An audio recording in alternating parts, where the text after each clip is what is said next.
welcome back to my channel. You might finally see I have no shoulders because these straps will probably slip off at some point. I know I have my hair like this all the time, but it's easier. It's hot, still hot, not as hot as it was, but it's still hot. But something new, I am wearing a dress. I know I'm not a dress person, which is bizarre. So today I decided I'll wear a dress because, you know, why not? Today I'm here to talk about episode 5 of season 5 of Orphan Black. So excited for this episode because after last week's, which was quite sort of revealing in a sense because we got the discovery of him and everything, and sort of the clones weren't the first sort of dabble in scientific modification, shall we say? Yeah, that PT, Susan and Dr. Cody that they did. I was really interested in this episode because I love Delphine and I love Cosima together. They're a lovely couple. Problematic at times, but you know, what relationship isn't problematic when you're dealing with clones and a murky business of it. But what I love about this episode was I love the episodes of Orphan Black that get you sort of thinking, because technically I think if I wasn't so bad at maths, I probably would be a scientist on the same level that Cosima is a scientist, because like the morals and ethics and the idea of sort of not changing human biology, but like that sort of one thing can cause a spiral effect, and sort of how I really love like human biology. I find it very fascinating. I'm not into science of any other thing. I'm not like physics or astrophysics or computer science, but biology and sociology and psychology, because I happen to be doing a GCSE in sociology and psychology. So this week's episode is called E's for Idle Millionaires. I don't know why, but I put it down as E's for Idle Mindless, but I do believe it's E's for Idle Millionaires. Do you remember the word millionaires in it? Also, I went for that audition. Well, it wasn't an audition, it was a read through of the script. Audition is on tomorrow, Tuesday, as I'm filming this. I'm not expecting nothing big. I go in there with little expectations, let it come out, and whatever happens, I'm not too disappointed. A little disappointed, but then, you know, it goes away. And then I have another audition on Saturday. I don't know why I do this to myself. On Saturday for a musical theatre society. Yeah, I have to prepare 2 musical theatre songs, contrasting, which should be fun because most of the auditions I've done have not required me to sing, and I get very nervous when I start to sing. Like, no one wants to see me sing in Defying Gravity the last time I sang it because floods of tears. It's not something we want to relive. I'm getting better, but you know, I just got to hold my nerve. So hopefully that goes well, because, but then again, little expectations, I don't come away too disappointed. So this episode we have Delphine back, and I'll probably say it at the end, but I kind of got a bit, not perplexed, but no, I just had a funny feeling about PT that I just sort of thought, explain it more in a bit. So we start off the episode with Cosima. She's investigating the 2, but it's also sort of juxtaposed with this man in the forest. I mean, seriously, what have they not learned about this forest? You don't go in there in the middle of the night because, oh my god, they're now hoovering. Are they taking the... I changed outfit because I'm going to the dentist afterwards, and I do not need to be flashing myself to it. So let's get back onto it now that my family have stopped making so much noise. Cut between her and this bloke who's in the forest, and or not forest, woods, and searching for his cigarettes because, you know, in a cult like Revival where they're healthy and experimenting on people, they don't allow cigarettes. And he obviously did not get the memo that you don't go into the woods, obviously. And Cosima's having flashbacks from the other night of going to the jail, I guess you could call it.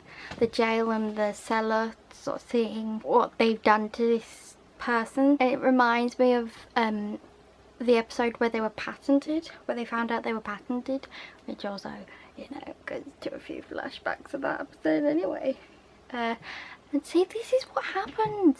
You go into the woods, nobody knows where you are, you get attacked.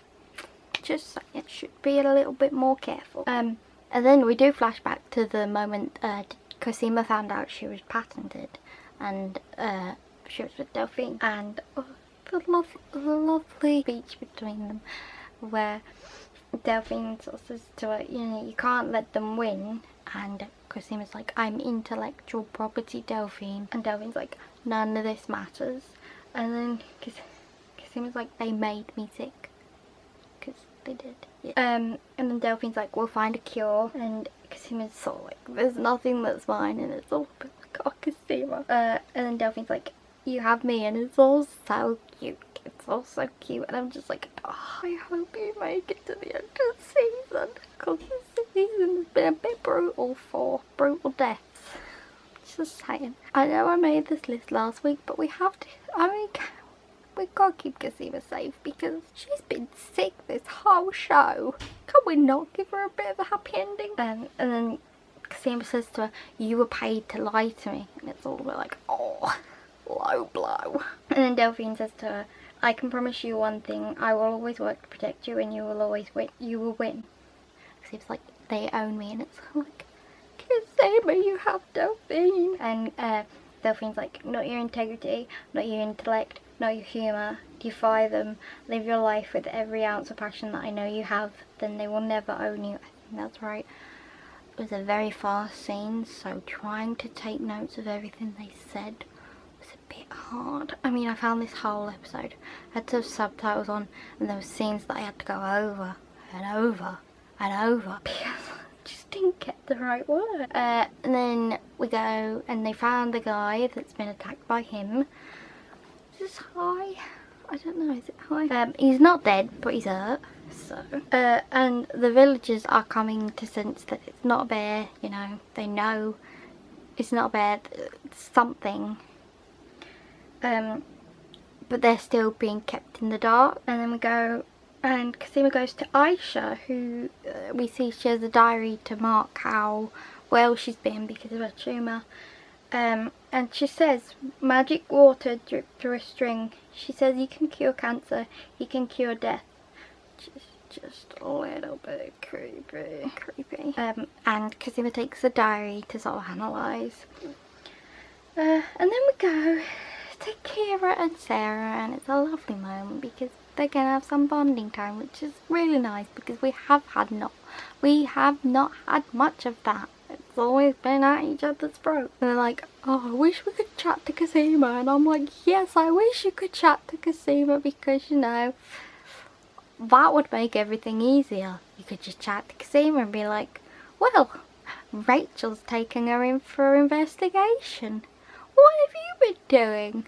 Ah, I found there's a magic fountain and it's not all kosher.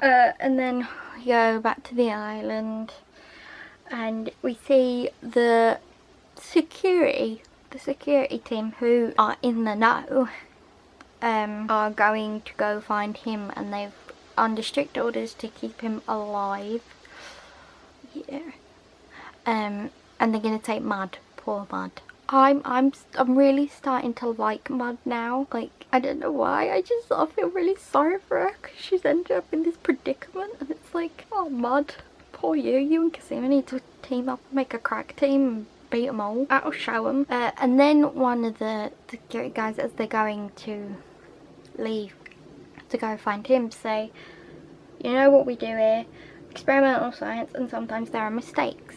I feel like that is the first time someone on that island, even besides PT, because PT has never actually said, you know, what they do there. It's almost like the first time they've sort of owned up to that they do experimental science and that not everything is correct and turns out the right way. And everyone must stay inside until the bear is bear is taken care of.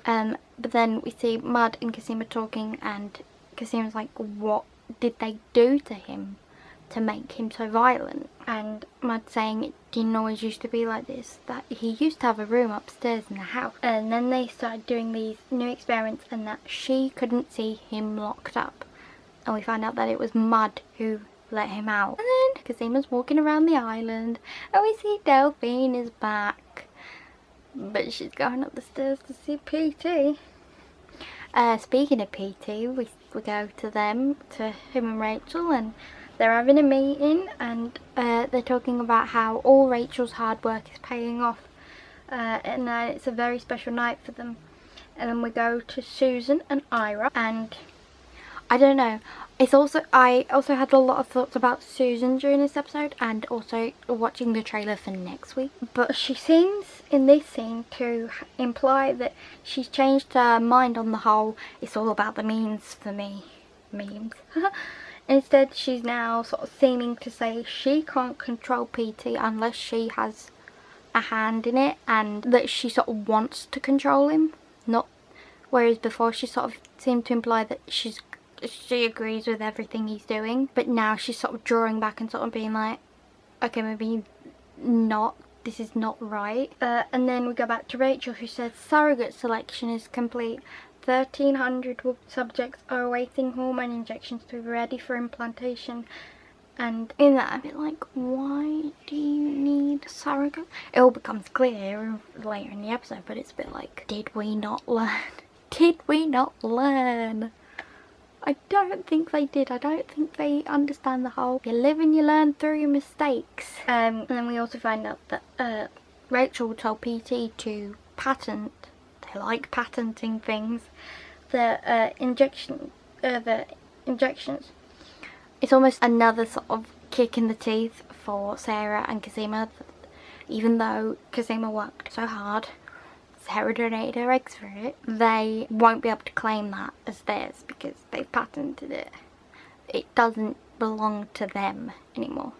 And almost like, because Cosima's sort of taken the injection, they could, I wouldn't say claim her, but it could delve into murky waters. And this is what I find so interesting, this line from PT, where he says, if anyone deserves Cosima's inoculation, it's you more than any of them. I find that fascinating. I think because I like psychology and sociology, almost like he's trying to win Rachel over.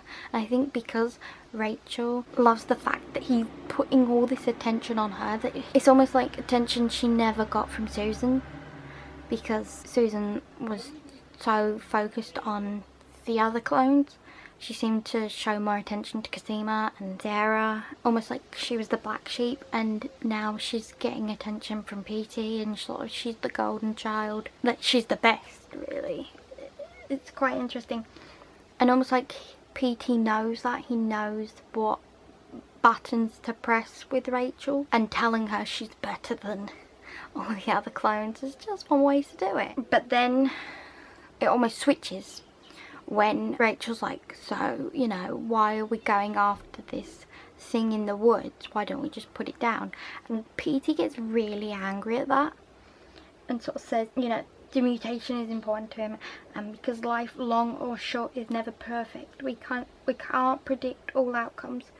Almost like he's a very short fuse, and almost like Rachel has to be really careful, in a sense, in a way that the others, like Cosima, doesn't have to be, because she is his right hand woman. She has so much to lose, and also because he does get so angry, it sort of shows this sort of opposite side to him. Then we see Delphine is back, but she desperately wants to go to Geneva. I'm not entirely sure why.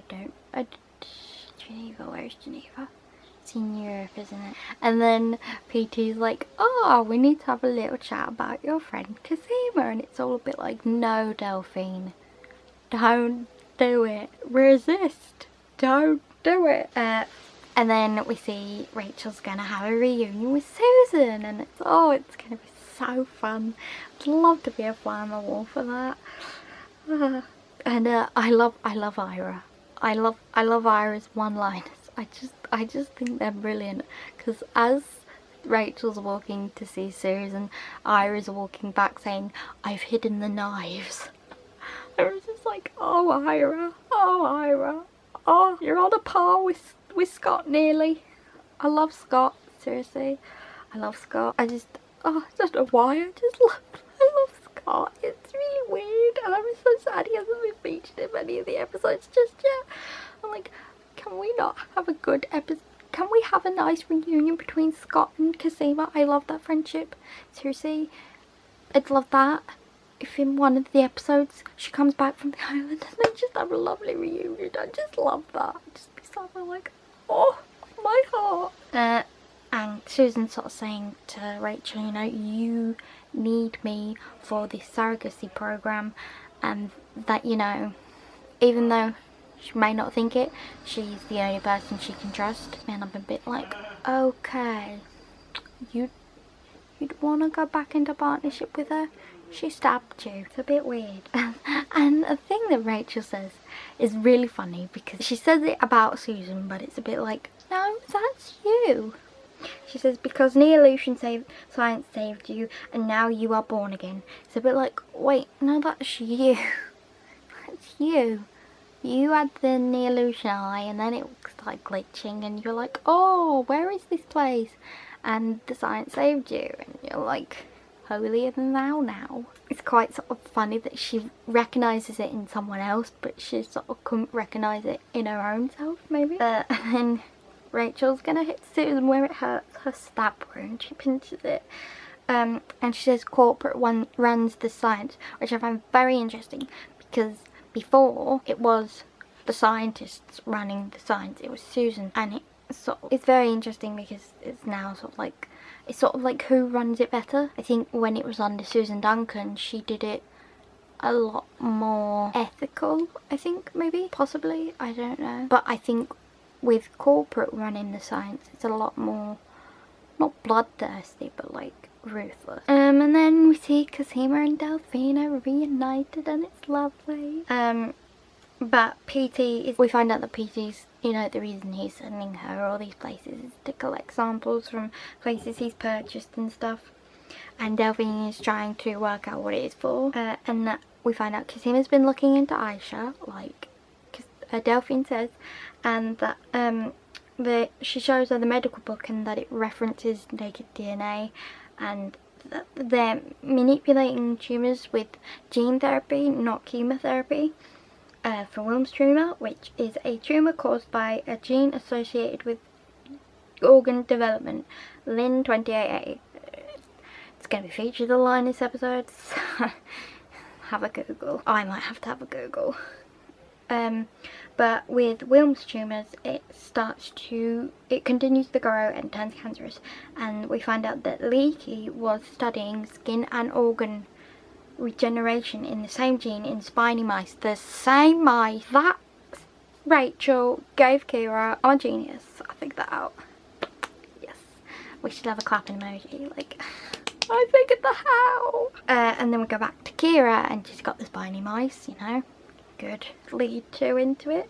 And she says that spiny mice have 90% of the same genes as humans, which explains why they're testing on spiny mice. They're closer than any other animal, which I found out, I don't know where I found it out, I read an article that was saying the spiny mice were only discovered in 2012, and they are a real thing. And then we see Sarah talking to Kira, and she's sort of like, you know, I will tell you everything that we do if you can help me figure out this connection. And then we go to Scott, yes, Hell Wizard, and Mrs. S, and they've got this timeline of PT. And what really struck me was Mrs. S says that look for men's deaths around a time, saying, is the man in the picture back in 1829 the same man that is on the island? And that made me question, because when I've seen interviews with Graham Manson and John Fawcett, they never say he is, they say he supposedly. Is that trying to say that this PT is not PT from years ago, and it reminded me when like Cosima says something at the end of the episode that makes me think, is this really PT or is it just like a shaman? Is it a shaman that like a phony person that pretends? It made me think, is PT who he says he is? I'm not too sure, because that would make a great twist if he's not the actual PT Westmoreland from who wrote the book and everything, because then it would give great leeway for Rachel, Cosima and Susan. I could see a storyline happening in that. It just made me think, because like it's just that little nugget of information. They never seem to say he is. They seem to say sort of like, you know, he's supposedly 170 years old. Not he is 170 years old. And just the fact that Mrs. S was like, is he the same person as him? Made me sort of doubt and think, oh. I'm telling you though, there is something between Mud and him and this other him. Mud and PT and him. And we go back to the science labby place with Cosima and Delphine, and we find out that him and Aisha have the same gene manipulation, Lin28A. They've sort of done the same sort of manipulation, and I find it fascinating because Cosima is really interested. I love Cosima, and I think I love Cosima in this episode because that is probably her one downfall and her one, like, everybody has sort of like a saving grace or an emotion or something that is their downfall. Her downfall and her uprising is her humanity. She doesn't believe in doing things. She's sort of, it's hard to say, but that is her sort of martyr and sort of things like that. But it helps her rise above as well. That's why she is better than PT and she's better than Susan, because she has her humanity, whereas I'm not sure, and same with Rachel, I'm not sure Rachel has much humanity. It's something her creators seem to lack. And we sort of see Delphine being like, you know, you need to stop, they know you're digging. I'm trying to keep you safe. And then, yeah, she says about, oh, are we out to shut? My eyebrows are so weird at times to the new. So then we, so Cosima now knows that Rachel has access to Akira, which Delphine's just told her. And Cosima's like, why didn't you tell me? And Delphine's like, oh, well, I'm telling you now, I've only just got back. It's like, true. It's not like she could tell her any other time. And then we sort of figure out from them talking that the fountain, this so-called fountain that everybody's talking about, is Lin28A. And she says that to the messenger, and it's like, okay, you better come with me. And then we're all going to have dinner with PT. Oh, good times. But Delphine's sort of saying, you know, don't go too far out because you'll put Kira in danger. Just play along. That's what she needs to do. And it's a very awkward dinner party when we open the doors. And there's good old Myra, because Susan's like, oh, hello, Cosima. And Cosima's like, oh, you're alive. And he's sort of pushing Susan around to a spot at the table. And he sort of says to Cosima, your people wish you well. I'm like, Myra, yes. It makes what's going to happen later so much harder. And it's all a bit creepy. PT has gone a little bit creepy. I don't want to say away with the fairies, because I think he very much knows what he's doing. Because he says, they've discovered our interest in Lin28A. And she wanted to see at the table, did we? And Cosima's like, I'm not so sure anymore. I'm like, I wouldn't be sure anymore. Yeah, it's all a bit like poor, and then we go to Mud, and it's all a bit like poor Mud. Oh, you need to team up with Cosima. She'll give you a nice cushy lap, you know. Get off the island. You two can be friends, you know. Yeah. And then we go back to Cosima and Delphine and the awkward dinner party, and Cosima's drinking a bit too much wine. And it's quite funny though, because Cosima sort of wouldn't. I don't think she'd let him swindle her. Like, she wouldn't buy what he says. whereas I think Rachel would. Even though Rachel is very clever, I think she wants to believe things. So like if PT is not who he says he is, you could have hell to pay for with Rachel for sort of taking her in and making her believe everything. And then we find out about Cosima's parents, and I'm like, as much as this is a bit of an ambush, I love hearing about them because we've met Sarah's parents, we've met Rachel's parents, we've met Alison's mother, and I guess we have met Helena's mother. The only person we sort of haven't out of the main clones is Cosima, and I like to imagine the sort of, not hippies, but like there is free rolling as Cosima is. And it does turn out to be true. Their names are Sally and Jean. They still think she's in school in Minnesota.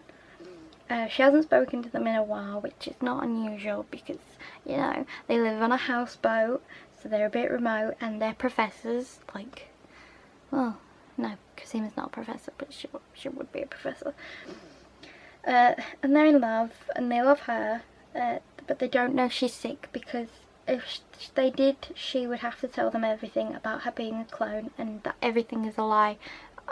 I loved, you know, her sort of, she doesn't want to put them through that, because, you know, then it would break their hearts to know everything they thought was a lie. And I think that also shows where Cosima's humanity comes in. And PT says, what a delicate balance you have, the clinical and the humane. It's just a bit like,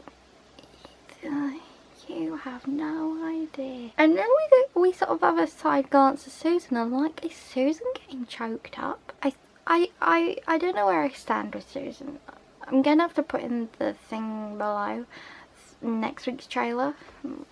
Depends how fast I can get this up, but it almost, I'll explain it at the end, but like there's this clip in it that's sort of like, I don't know, because Susan, if you remember, she was a big fan of Cosima. She let her do the science and everything, and I think she had a soft spot for Cosima. So I don't know whether Susan will end up siding with her, I'm not too sure. And then we have enter Rachel, and then we go to Sarah and Kira, and it's so nice to see a scene where they're getting along and they're happy again.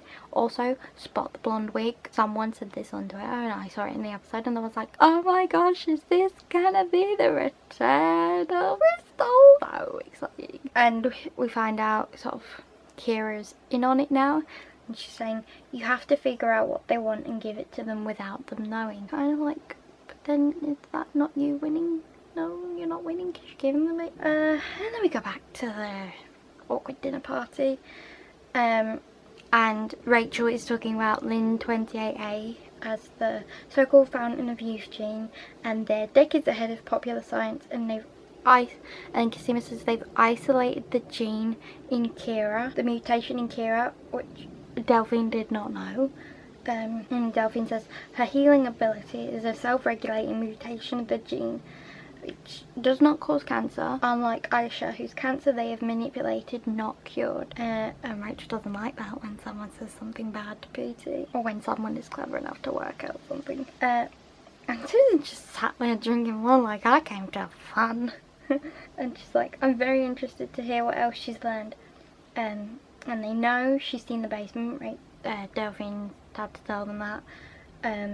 Rachel is leaving, and so is Delphine. And can we just talk about the relationship between oh, there he's gone, hallelujah. I thought I'd delete the note. The relationship between PT and Rachel's just a bit weird. And then we have this lovely scene between Delphine and Cosima back in the dressing room, because they're all in suited attire. And she's sort of saying she had to tell PT something to be able to go to Geneva. And she's like, Cosima's like, why do you want to go to Geneva so badly? And she's saying, because Felix and Adele are there. Yes, it's all coming together.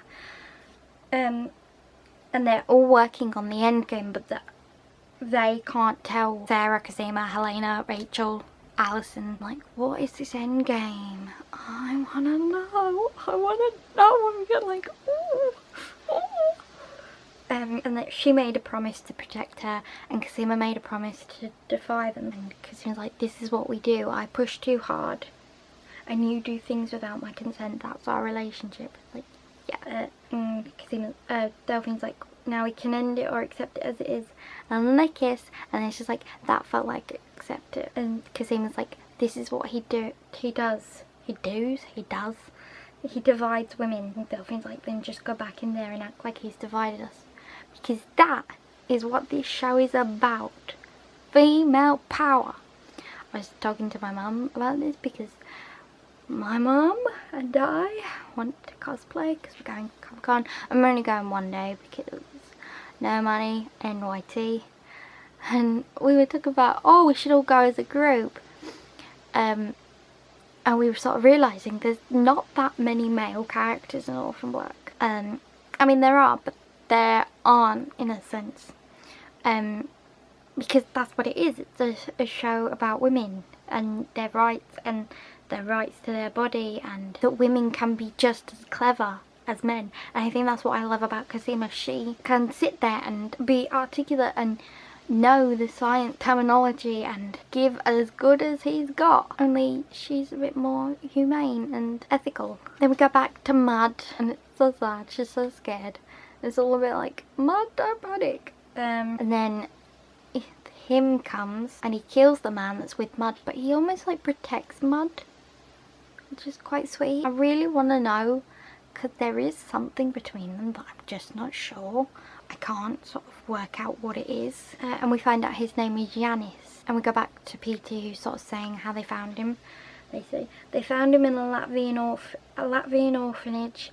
He showed remarkable healing ability, like Kira. He was their first Lin 28A subject, and he's PT's deepest regret. And then Susan says, for the record, I was not the scientist conducting the trials, but I did synthesize it and put it in the leader genome to see if it accelerated healing. If accelerated healing would manifest in you, which it didn't, but it manifested in Kira, the unexpected second generation. So, in a sense, she put part of Yannis' DNA and synthesized DNA and put it in the leader genome, and that is how Kira, because she was technically never meant to exist. Her and Helena's children not meant to exist, and that's why everybody has such a deep sort of like, oh. And then they sort of interrupt and say Yannis is in the village, and then Susan and Ira and Cosima are to stay in the study, and Cosima says chickens coming to roost, and Susan's like, they're not my chickens.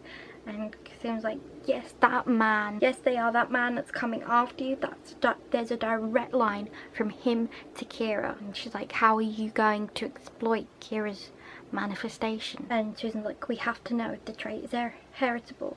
And so Cosima's like, you're going to harvest her egg, and that is what the 1300 surrogates are for, which is just a bit creepy. And I think it again shows the almost like, what is the right decision, what is that unethical, and is that really, should that happen? In a sense, it's almost like that kind of decision.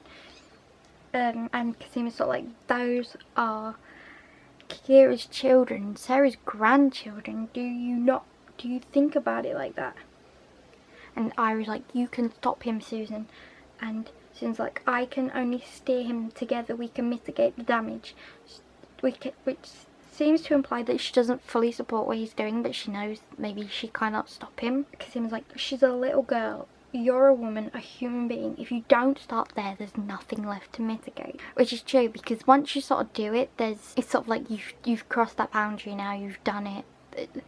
You either do it or don't do it. Can you tell I should have been a scientist, maybe? Maybe I'm too bigging up my own intelligence. I'm not that clever. And then Cosima's like, you know, I'm gonna go find him myself and sort of stop him. And it's just a bit like, Cosima, don't do it, don't do it. And as she's going out the door, we see Ira responding to a question that Susan asked him earlier about what colour was the roof in their villa, and he's like, red roof, and she's like, are you glitching? And I'm like, no Ira, you had the best lines, like, no, oh, I really liked Ira. I hope he isn't glitching. hope we can save him. And Pete, we go back to PT and he knows where Yannis is. And he's going to go see him. And what does Cosima do? She goes after him.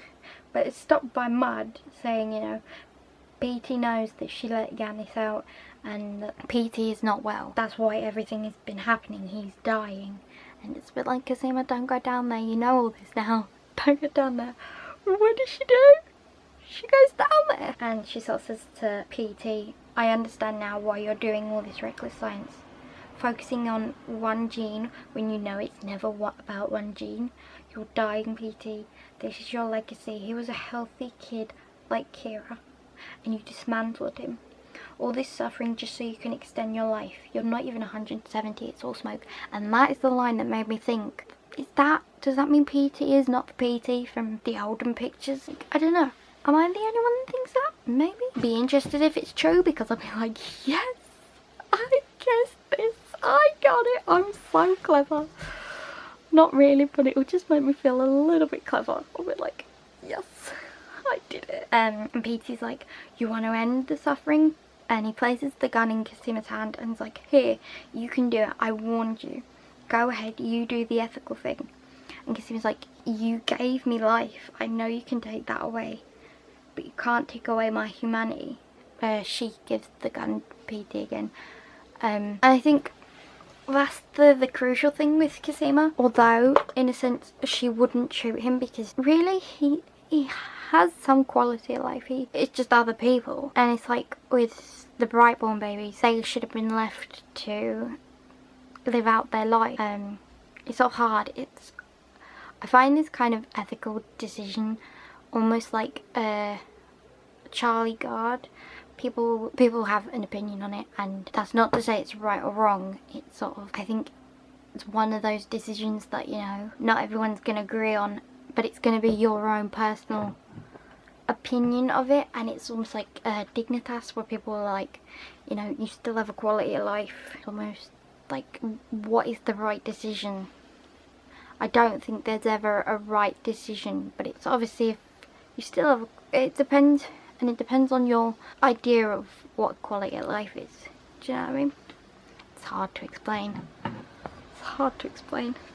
So sciencey. And then PT shoots Yannis, and I'm just like, so sad. I think it's almost sad for PT as well, because even though I don't really like PT, because I think in the way he was talking about him, he talked about him like he's his son, and like, you know, he put so much effort into this, and it's like, it's all about his legacy. It's like what Susan was talking about.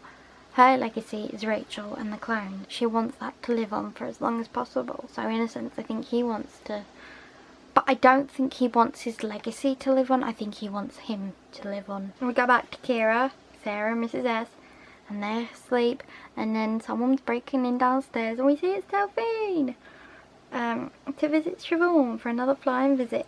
And she tells Siobhan that what they want from Kira is a specific gene, and she gives her a USB, I think it's a USB, with all the sort of information on it. And she starts saying, you know, your contact, Deep Throat, who I have no idea, is it Crystal? That would be hilarious. I think I might squeal if it is.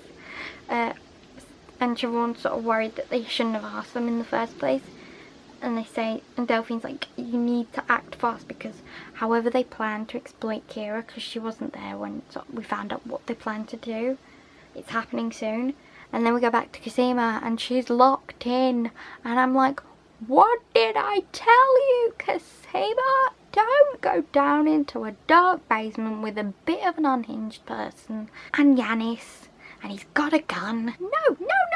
And the end music. The end music. I found one line of the words that was just a bit creepy. It was like, right here we can live forever, for death we will not know. Come join the future now. The revival theme tune. But no, that episode was dramatic. And I'm going to put the trailer for the next one down below, because we see in it Susan sort of saying the only person that can help you with your cure is locked in the basement, to Ira. And I think, and there's other clips in it, Crystal, and Tom Cullen, Tatiana Maslany's boyfriend. I'd just like to say that is going to be cute.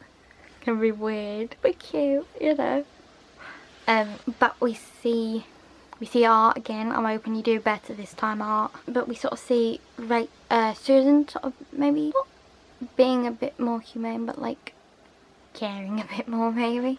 I don't know, it's hard to explain, but I can't believe we've just passed episode 5. There's only 5. Yeah, 5. Well, 4 when you get to episode 6. What am I gonna do with my life? I have no idea. I have no idea. I'm trying to convince myself to buy the Orphan black colouring book for when I go to NYT, so then when I have time off, I can just sit and colour it and be like, yeah. I mean, it depends.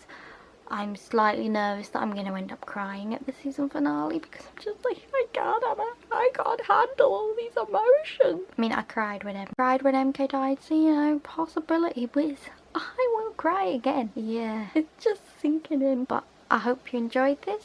Yeah, until next week. Thanks for watching. Bye.